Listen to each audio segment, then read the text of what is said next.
வணக்கம். ஆகாஷ்வாணி புதுச்சேரி செய்திச் சுருக்கம் வாசிப்பவர் வீரமணி.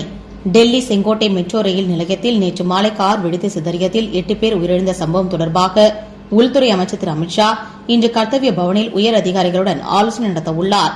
டெல்லி காவல்துறை ஆணையர், தேசிய புலனாய்வு அமைப்பின் இயக்குநர் ஜெனரல் ஆகியோர் இந்த கூட்டத்தில் கலந்து கொள்ள உள்ளனர்.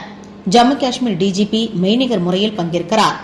பீகாரில் 20 மாவட்டங்களுக்கு உட்பட்ட 122 தொகுதிகளில் இரண்டாவது மற்றும் இறுதிக்கட்ட சட்டமன்ற தேர்தல் இன்று காலை 7 மணிக்கு தொடங்கி நடைபெற்று வரும் வாக்குப்பதிவில் காலை 11 மணி நிலவரப்படி 31.38% வாக்குகள் பதிவாகியுள்ளன. முதல் உலகப்போர் நிறைவு பெற்றது 107வது நினைவு தினம் புதுச்சேரி அரசு மற்றும் பிரெஞ்ச் தூதரகம் சார்பில் அனுசரிக்கப்பட்டது.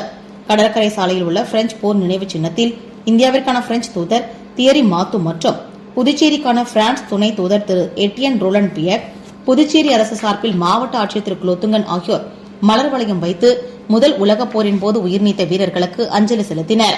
புதுச்சேரி வில்லியனூர் சட்டமன்ற தொகுதிக்கு உட்பட்ட தில்லைநகர் மற்றும் அதனை சுற்றியுள்ள பகுதி மக்களின் குடிநீர் பயன்பாட்டிற்காக முருகன் நகரில் 27 லட்சம் ரூபாய் செலவில் பொதுப்பணித்துறை பொது சுகாதார கோட்டம் சார்பில் மேற்கொள்ளப்பட உள்ள ஆழ்துளை கிணறு அமைக்கும் பணிக்கான பூமி பூஜையை சட்டமன்ற எதிர்க்கட்சித் தலைவர் திரு ரா சிவா இன்று தொடங்கி வைத்தார். புதுச்சேரி ஆகாஷ்வாணி வானொலி நிலையத்தின் மண்டல செய்தி பிரிவில் திருத்தப்பட்ட விதிமுறைகளின் கீழ் செய்தி ஆசிரியர், செய்தி வாசிப்பாளர் மற்றும் மொழிபெயர்ப்பாளர் ஆகிய பணியிடங்களில் தினசரி ஒப்பந்த அடிப்படையில் பணிபுரிய விண்ணப்பங்கள் வரவேற்கப்படுகின்றன.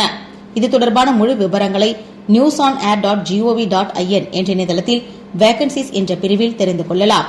விண்ணப்பிக்க கடைசி நாள் இம்மாதம் 15ஆம் தேதியாகும். சர்வதேச ஹாக்கி கூட்டமைப்பு சார்பில் வரும் 28ஆம் தேதி முதல் டிசம்பர் 10ஆம் தேதி வரை சென்னை மற்றும் மதுரையில் நடைபெறவுள்ள ஆடவர் ஜூனியர் ஹாக்கி உலகக்கோப்பை போட்டித் தொடருக்கான காங்கேயன் லட்சணை வெளியிடப்பட்டது. இத்துடன் இந்த செய்திச் சுருக்கம் நிறைவு பெறுகிறது.